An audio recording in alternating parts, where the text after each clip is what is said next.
Lightning round. Lightning round. Yep. J. Scott Coatsworth. I write lots of things: sci-fi, fantasy, magical realism, occasionally MM romance, and I'm doing lots of other things. Okay. I'm Angel Martinez, pronouns she, her. I write queer science fiction and fantasy. A lot of it has romance in it. Some of it's more romancy than others. And Rory.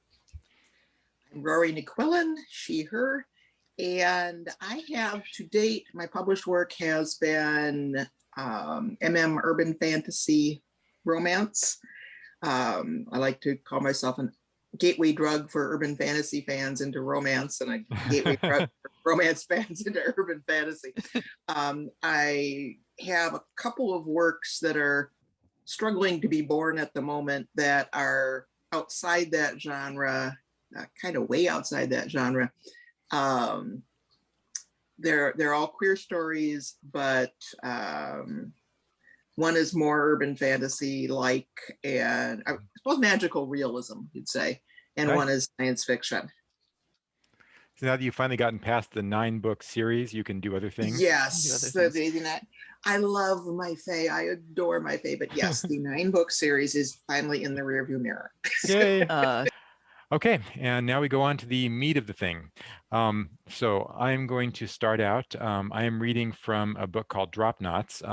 If you have read my work, and I thank all 3 of you out there that have, Stark Divide is the first book in the Ariadne cycle, and this book, Drop Knots, actually takes place at the same time, but it's what happened back on Earth that everybody assumed was destroyed because I told them that it was destroyed, so you can kind of understand why they might have assumed that. It's also in the same overall universe as my other Liminal Sky series, the Oberon series, which comes later in time. Just really quickly, I have a couple things behind me. I've got Drop Knots there. Fix the World is a really cool anthology that we're working on that's got 7 queer stories and 5 non-queer stories coming out next month. 12 sci-fi writers save the future. And I've got one more little thing. Let's see, Kaliadama, I've got coming out in audio. So maybe my first audiobook I have self-produced in April for my birthday on April 26th. So wish me a happy birthday and please buy my audiobook. Drop Knots. So this is basically, again, the story of Earth. So when the story opens, we meet the colonists on the moon that are the only, as far as they know, remaining humans in the solar system. And they are preparing to mount a mission back to Earth because sooner or later on the moon, something's likely to happen. There might be a meteor strike. There might be some kind of pandemic. There might be something else. And the population is so small and so enclosed that it's likely that if something else tragic happens, it will wipe out what's left as far as they know of humanity. So we begin on the launch day, June 15th, 2282. I do use a term in here, M to M, which stands for mind to mind. And this is when basically using implants called loops in their temples, the people talk directly to each other mind to mind, just like you and I might talk to each other on a text message on our iPhones or Android if you prefer, that sort of thing. Anyway, here we go, and I hope you like it. Launch date, June 15th, 2282. O Earth, dost thou too sorrow for the past, like man thy offspring? Do I hear thee mourn thy childhood's unreturning hours, thy springs gone with their genial airs and melodies, the gentle generations of thy flowers, and thy majestic groves of olden time, perish with all their dwellers. From Earth by William Cullen Bryant, excerpted in Poems from a Distant Earth by Chen Tian. We're going home. Rye sweated inside his suit, white-knuckling the arms of the retrofitted launch chair under his suit gloves. He watched the Zenyi's launch countdown clock. 60, 59, 58. Outside he was calm, but inside he vibrated like an air whose string, his stomach doing acrobatics in his chest. I'm not ready. 5 teams of drop knots had strapped themselves into their jumper ships, prepared for the ascent from redemption on the lunar surface, to Launchpad Station. Outside his porthole, the blue-green marble of Earth beckoned. 45, 44. Rye cast a nervous glance at his three teammates. Hera was doing her pre-flight check, her back to him, sweat dripping down the umber skin of her neck from her short-cropped, curly black hair. Behind him on his right, Tian's eyes were closed, and she was still as a golden statue.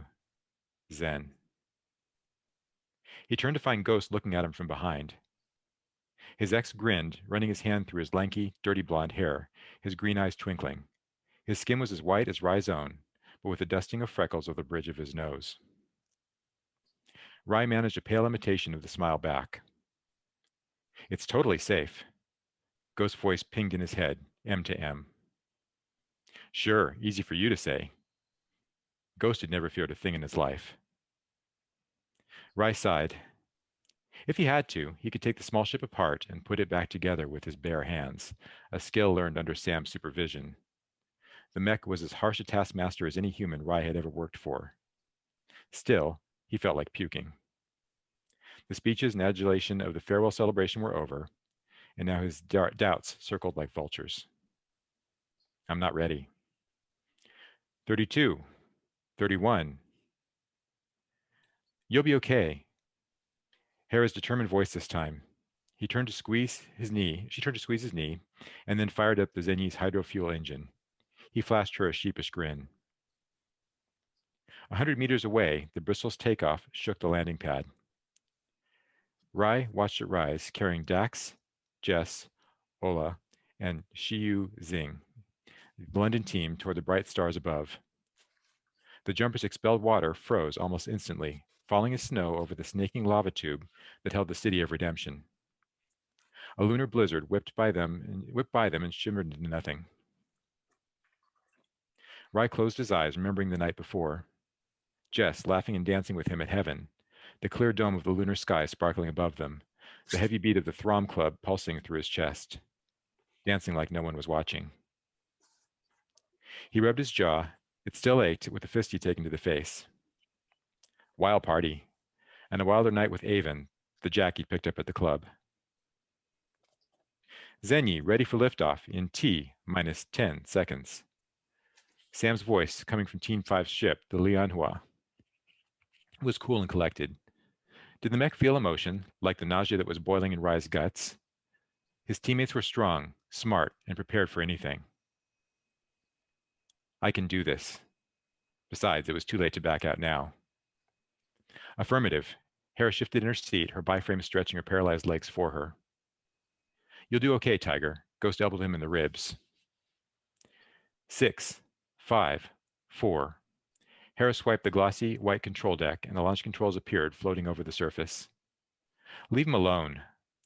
Rye could hear the icy frown in Tian's voice. He closed his eyes, willing his stomach to calm. Here we go. Nothing he could do about it now. 3, 2, 1. Hang on. Hera fired the engines, and the craft lifted on a cloud of steam into the star-filled skies of Luna. Rye squeezed his armrests again as the G-force pushed him hard back in his seat. He was committed now. Poppies, Chinese houses, fiddlenecks, baby blue eyes, yellow pansies, star lilies. Reciting the flowers of the old San Francisco basin helped soothe his abraded nerves as the rumbling of the little craft rattled his bones. He opened his eyes to see Redemption receding below them, the great lava tube striped with sparkling bands of solar receptors that let sunlight into the city below. Rail lines sneaked out from Redemption to the transit center like roping vines, to the seed launcher at Copernicus Crater, to Renewal Colony, and beyond. As the city shrank below them, his fear turned to sadness, a lump forming in his throat. He'd taken his home for granted, enthralled by the idea of joining humankind's greatest adventure in a century. Now he might never see it again. The Hydra rocket thrust them up out of Luna's gravity into the naked space, toward the blue skies of the empty Earth above. Rye stared at it, that enigmatic ball in space, which no one had visited in nearly a century. What secrets are you hiding? Okay. That's it again, Drop Knots. Hope you enjoyed it over there. And that's coming out on May 10th. You can go to my website, jscottcoatsworth.com, join my mailing list, and then you will get a notification when it comes out, so you can hopefully buy a copy and enjoy this great book. Hooray. Excellent. All right. We'll Modesty there. just, yeah, really. We'll just leave the drop knots dropping down to earth. And I'm going to be reading from a book that's coming out in April. It's not quite up for pre-order yet. This is called The Anti-Quest. So we just had the humor panel last hour, and this is one of my humorous stories. Every year I write a humorous lesbian science fiction. It's supposed to be a holiday story. This year I missed the holiday part, but we're still going to get the story. So the Anti-Quest is built on a really simple premise. The old story is princess, dragon, knight, but what if they're all the same person? So I'm going to need the smart girl glasses for this. Pardon the reflections. So this is the Anti-Quest. We're going to join Snillick, who is the paladin in question. She's half human, half Zedic. So she is a little bit bigger than human. She has a tail and some other appendages that we don't have. And she is, we'll join her in the middle of things. So this is the Anti-Quest, Chapter 1. Snillick dodged another dripping tentacle. Why, seriously, why do scientists do these things? The Multigordon reared back, opening its beak for an ear-splitting raptor shriek, and swung its clubbed tail. She jumped the wildly aimed appendage and dodged when talons reached for her. As patchwork chimeras went, this was a nightmare, an amalgamation of every creature's offensive and defensive weapons in the known universe. The second head, the vaguely spider-esque one, made a revolting hawking sound. Snillick brought up her shield as it spit mucus-laden acid at her. It hit the repeller field with a wet sizzle and glopped to the ground at her feet. Gross. The Vibra halberd wasn't doing much. Sure, she'd managed to lop off a tentacle, but she couldn't get in close enough to damage vital systems, which had to be in the middle of that twisted mess, surely. While she'd promised the scientists that she would try not to damage the creature too badly, further study needed, blah, blah, blah, she wasn't about to be killed by an animated version of a child's nightmare crayon drawing. Halberd returned to its place on her back. She drew her plasma rifle from its holster, settled the rifle against her shoulder, aimed center mass, and fired. The chimera stilled, only its three remaining squid tentacles waving, and exploded, sending chunks of foul-smelling glop flying in all directions. Snillick had never been so thankful for a full-face polyceramic helmet in all her life. A nearby stream offered some goop relief, but it was going to take some serious cleaning agents to get her armor shining again. She mounted her all-terrain hover sled with a huff and drove back to the labs where the scientists still huddled in a lab-coated knot in the clean room. The lab director cleared her throat. Is it, It's pretty well toast. If by toast we're talking about a puddle of slime. Snillick leaned in the doorway so she wouldn't loom. Humans were so small. But you're safe now. That's a shame. We so hoped to be able to study the remains. Snillick shrugged. You still could, I guess. You just have to scrape it into a bucket. A swift, whispered argument followed inside the huddle of scientists, too much like a bunch of feral birds squabbling over a food stash for Snillick's liking. Those things were small, but vicious. Finally, the director edged away from the flock, clearly uncomfortable. The throat clearing was getting annoying. Paladin Snillick, we thank you for your service and for preventing loss of life, one of her juniors whispered in her ear. Yes, more loss of life. But we will be unable to send a commendation for you to the Galactic Paladins Order. Non-fulfillment of all the requested clauses, you understand. Snillick managed to contain her irritation to a single thump of her tail. Several scientists jumped and cringed back. Oh, yeah, I understand. Ungrateful craven. Oh well. You'll forgive us if we get on with things? Not the most subtle shoo go away now scary paladin that she'd ever received, but Snillock got the message. She offered a sharp, precise bow and strode back to her ship, telling herself that she wasn't angry. The commendations didn't matter in the long run. Grand Council members knew how this often went, but they did help with future incident assignments since clients liked seeing those silver swords lined up when requesting a paladin.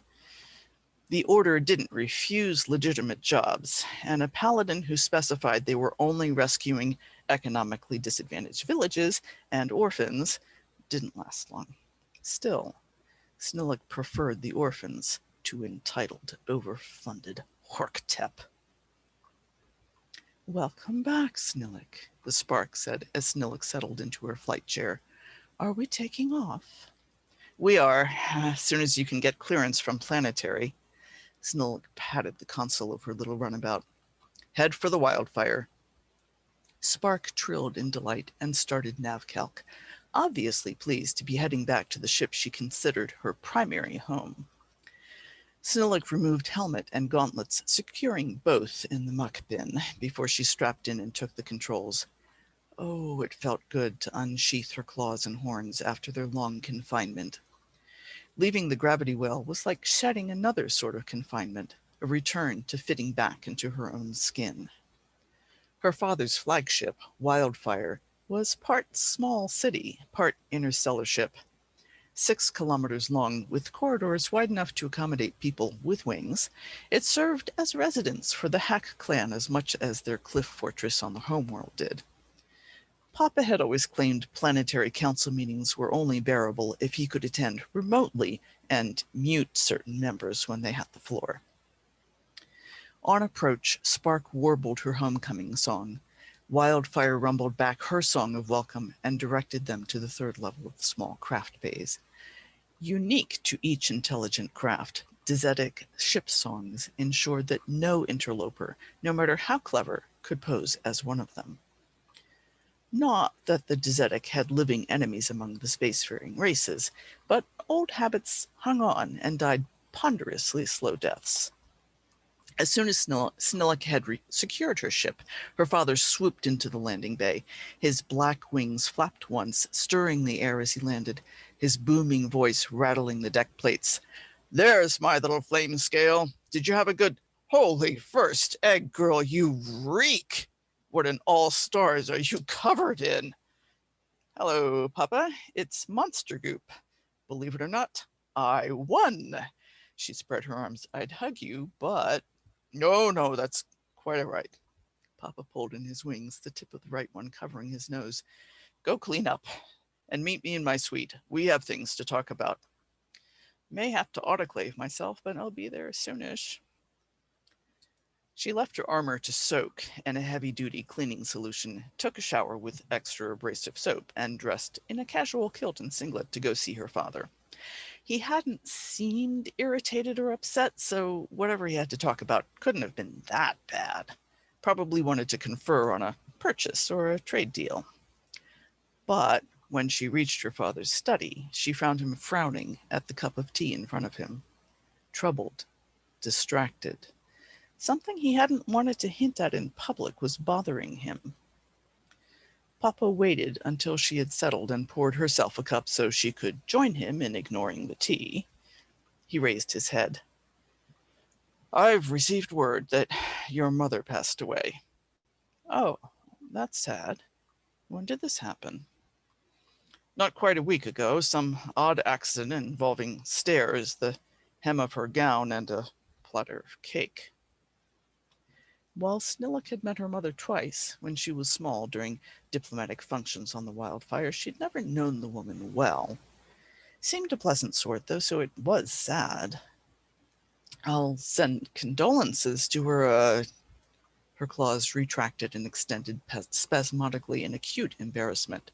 She'd never paid close enough attention to know if her mother had other children. Family? Her father's wing rustling was as close to an uncomfortable display as he got. There is no family. She never remarried. She never even finalized our divorce. I didn't mind exactly. Kept me off the marriage brokers' lists. Her too. But she had no other children. My eggling, my own. Do you hear what I'm saying to you? Well, that's even sadder. She had no family. Who's going to inherit the throne? Snillock suddenly understood the term poleaxed on a gut level. No. Oh, no, no, no, no, no. I see you've caught the thread. He sighed, big shoulders rising and falling. There's no way around it. You're the heir. Snellick gaped.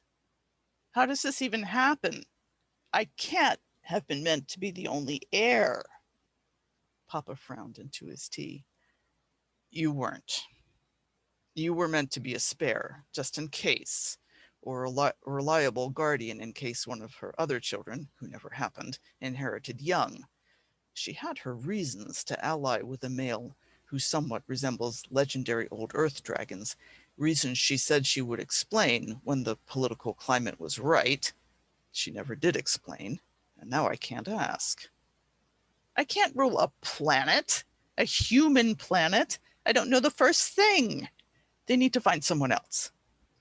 The people won't accept anyone else. They want Ratilla's daughter. Her father reached over and took her hand. When you find someone else suitable or have children grown enough of your own, you abdicate. It won't be forever. 20 years I'll be waiting for kids to grow up, Papa. Assuming I could find someone to make kids with. Might not be forever, but it's a farking long time. Language. He finally sipped at his tea. For the sake of diplomacy, please go along with this for now. We'll find a solution somehow. Snillock flung up both her hands and thumped back against her chair. This is a disaster. How the shells am I supposed to be a princess? I don't know anything about all that. We'll be attending the funeral, of course. It's been suggested that you attend in full armor as part of my staff. Wait, I'm going to inherit and I can't go as me? Papa, what in all levels of crack? He rapped his claws on his chair arm. Language.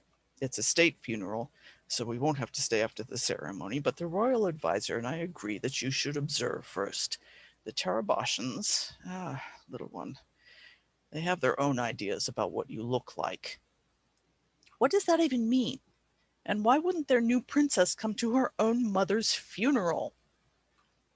Your funeral question is the simplest answer in all of this. Tarabashan children do not go to their parents' funerals. It's considered cruel.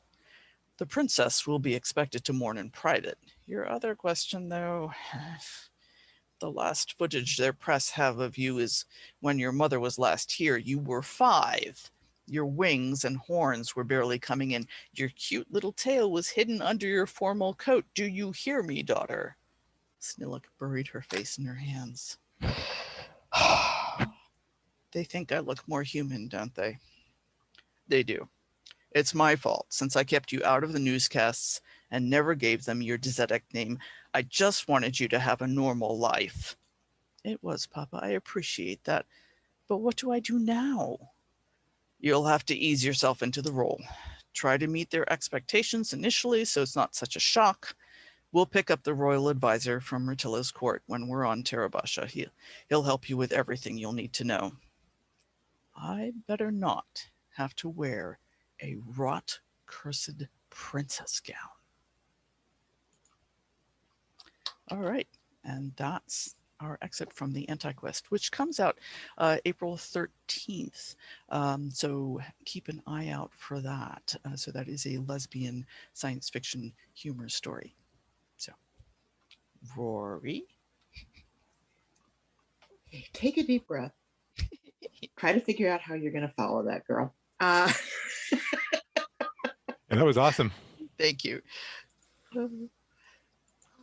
I am actually, for all I know, this is a big no-no. But I really felt drawn to read from a work in progress.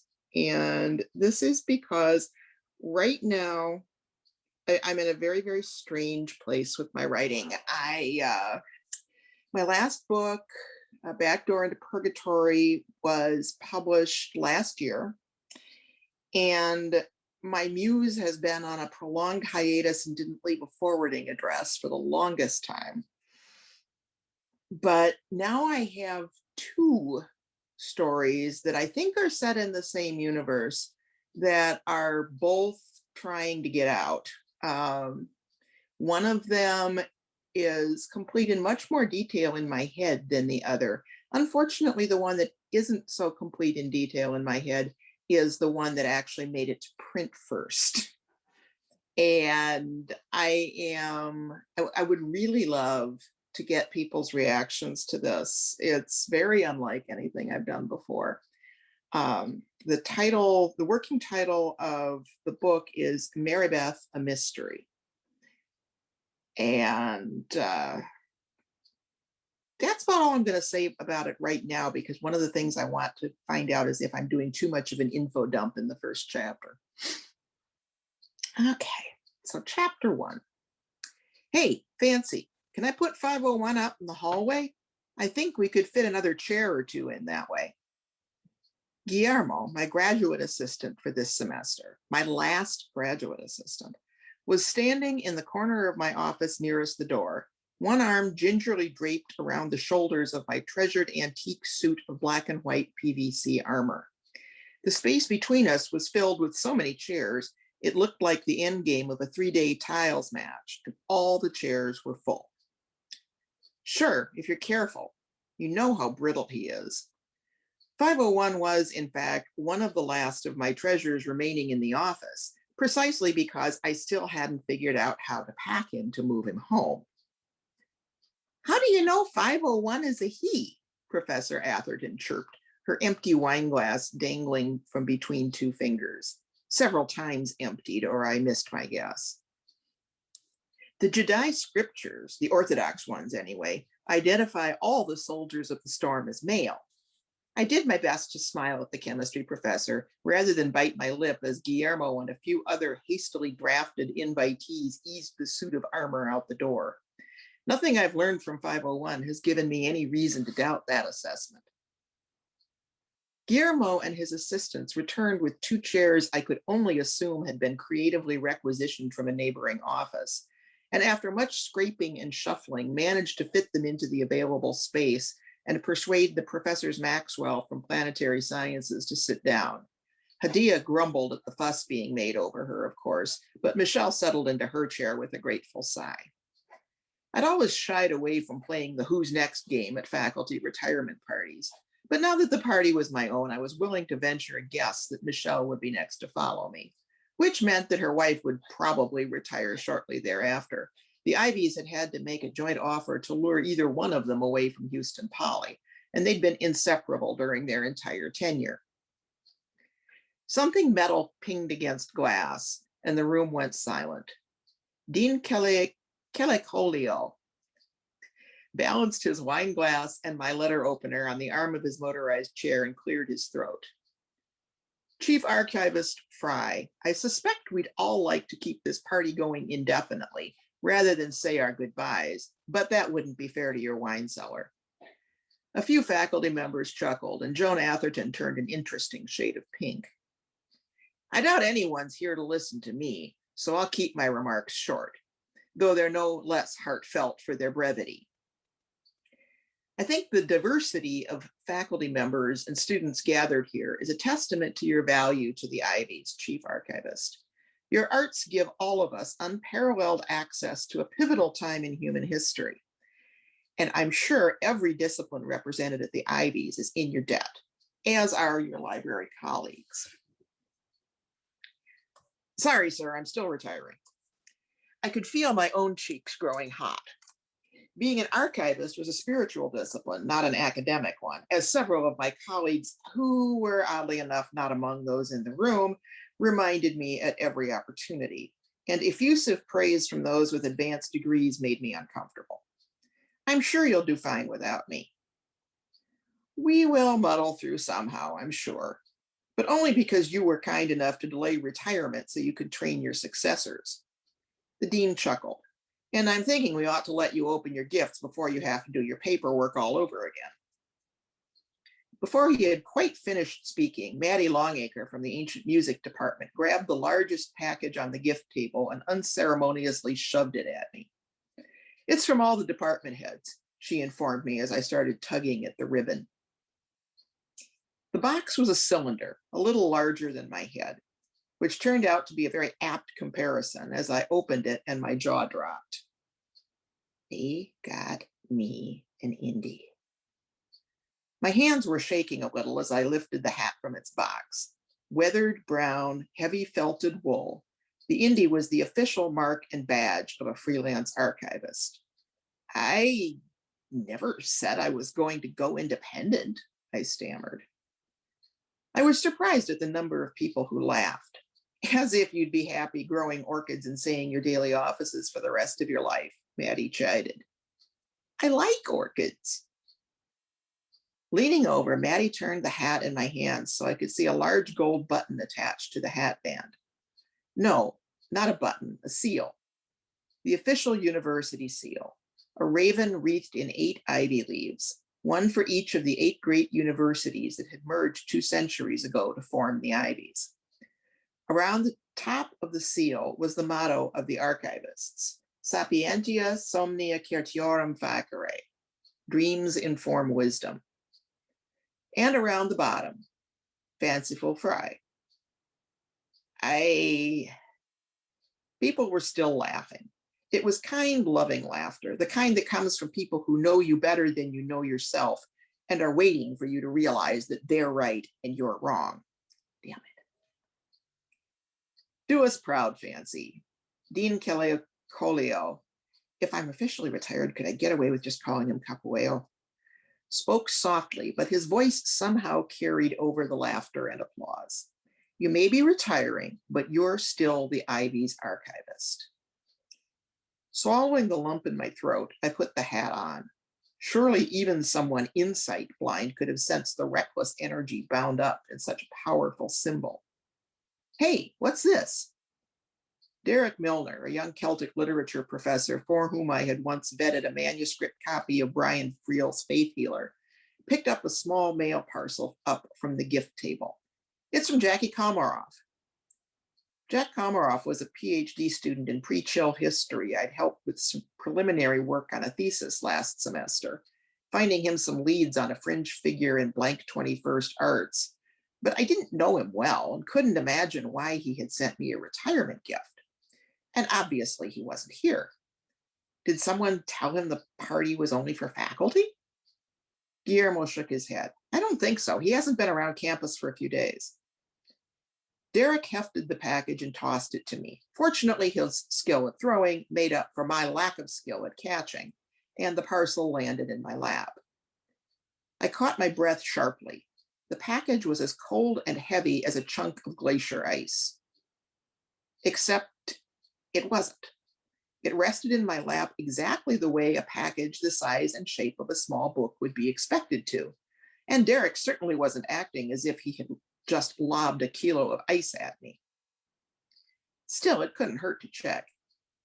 Derek, my dear, did you notice anything unusual about this parcel? Conversation and laughter ceased. Everyone at the party had seen me at work at one time or another over the last 42 years and knew what that tone of voice meant. It had never seemed strange to me, but I generally wasn't paying attention by that point, being well on the way to my inner altar. Nothing, archivist. Retired, I murmured absently. No need to be so formal. Tendrils of cold smoke wound lazily up from the package. Does anyone else see anything? Feel anything? Most shook their heads. A few nodded. It's gotten cold in here all of a sudden, Maddie said quietly. Dark, Hadia added, reaching for her wife's hand. Guillermo, bless him, was staring at the package as if it were something venomous and easily frightened. Don't touch it, Fancy.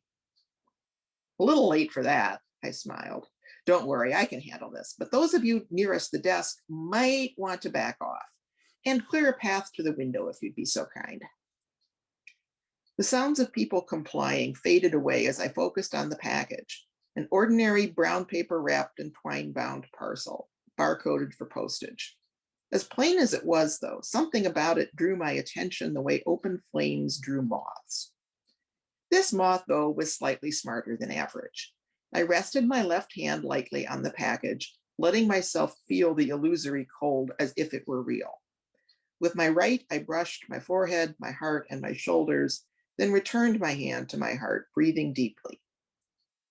What are you? I asked the parcel, keeping my invoice gentle and non-threatening.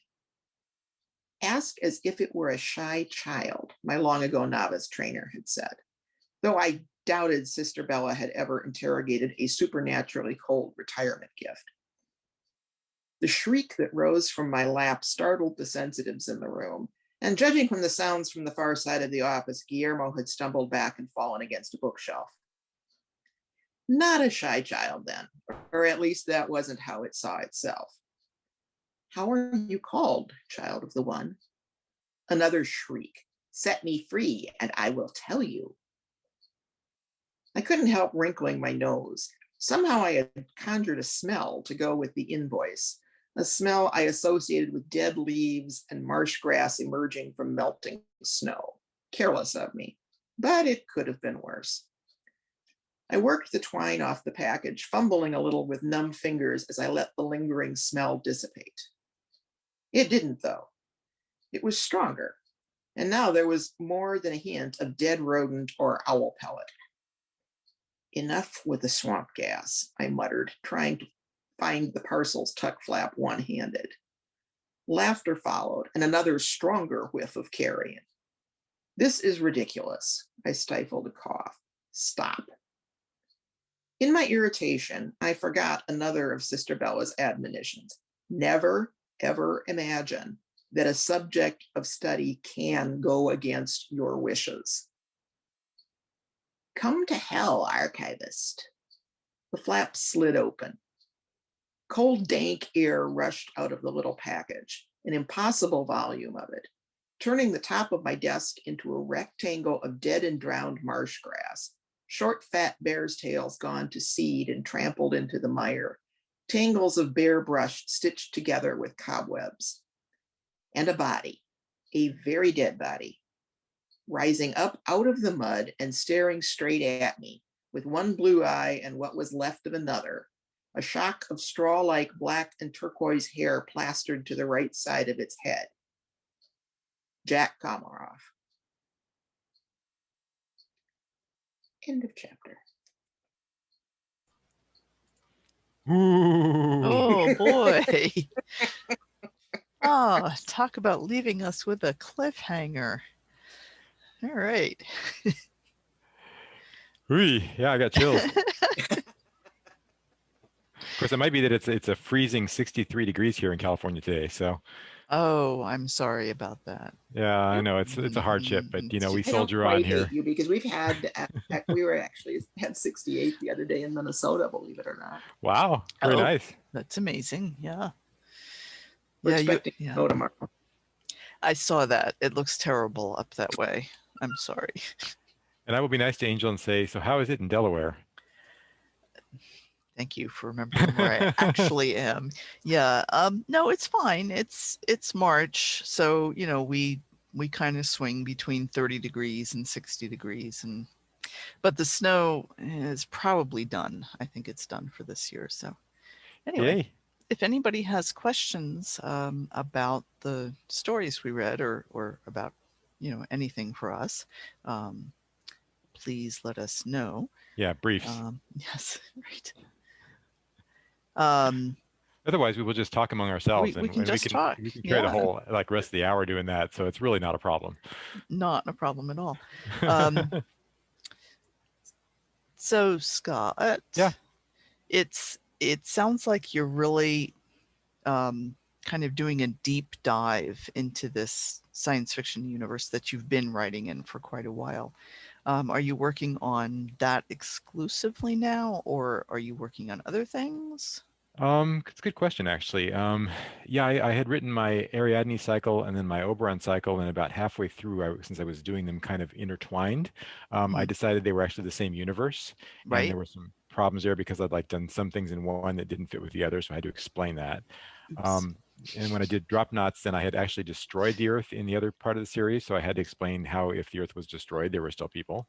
Right? Um, but yeah, so I'm taking a break on that. I'm doing. I do plan to do 3 books in this series, and the next one will be Core Diver, which would be set on the moon, and the moon is basically being destroyed, and they have to stop it. But that's going to be my next down the road project. Right now, we've talked about this a little bit. I'm working on something that was supposed to be a sci fantasy, which is a new word or phrase to me, but familiar concept, trilogy. And I written the first book and I sent it off to my editor, and my editor wrote back and said, okay, well, first of all, you got to go deeper in character, Okay. but this isn't really an adult sci-fi book. This is a 2/3 of a YA trilogy that you've written here.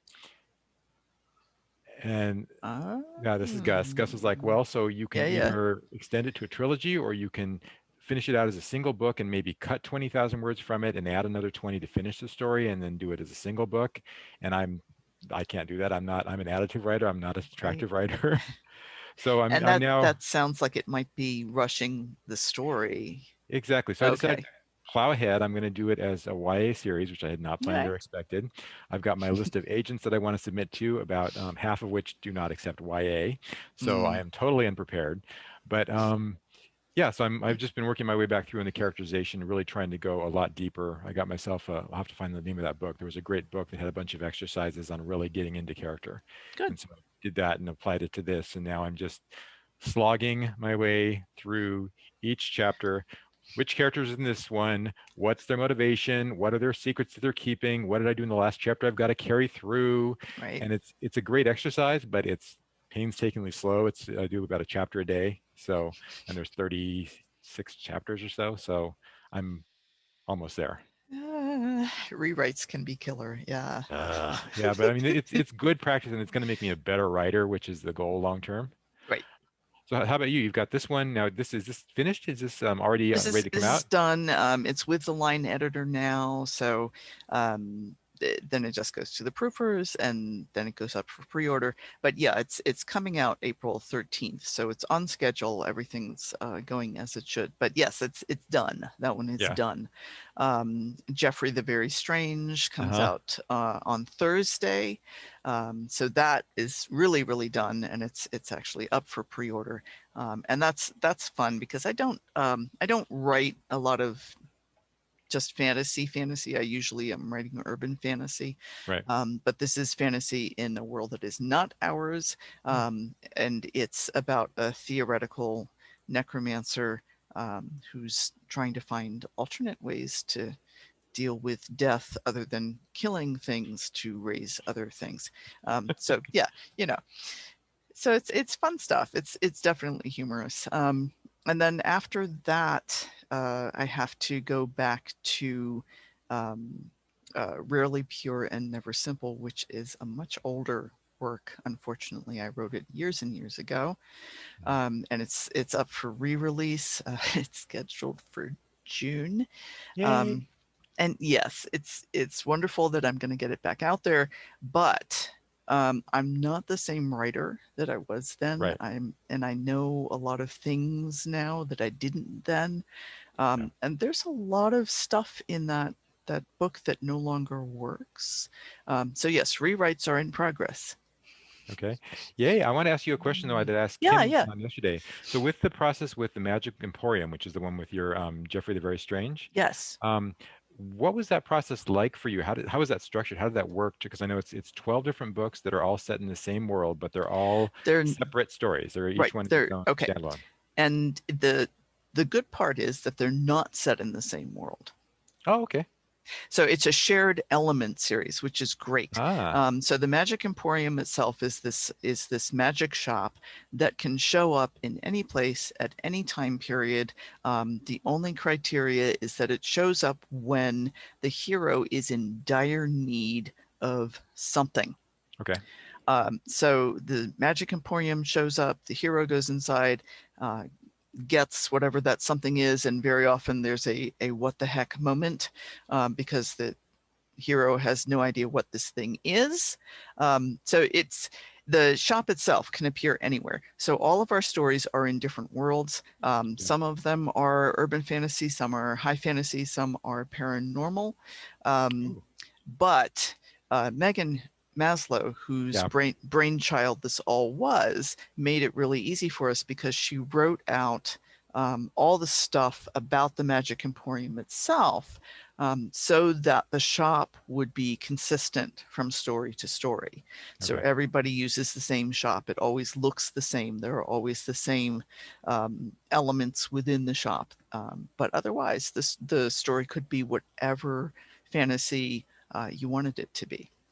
Very cool. We got 4 minutes. Let's throw it to Rory. Rory, so now that you are post 9-book series, what's your writing life like? How are you doing?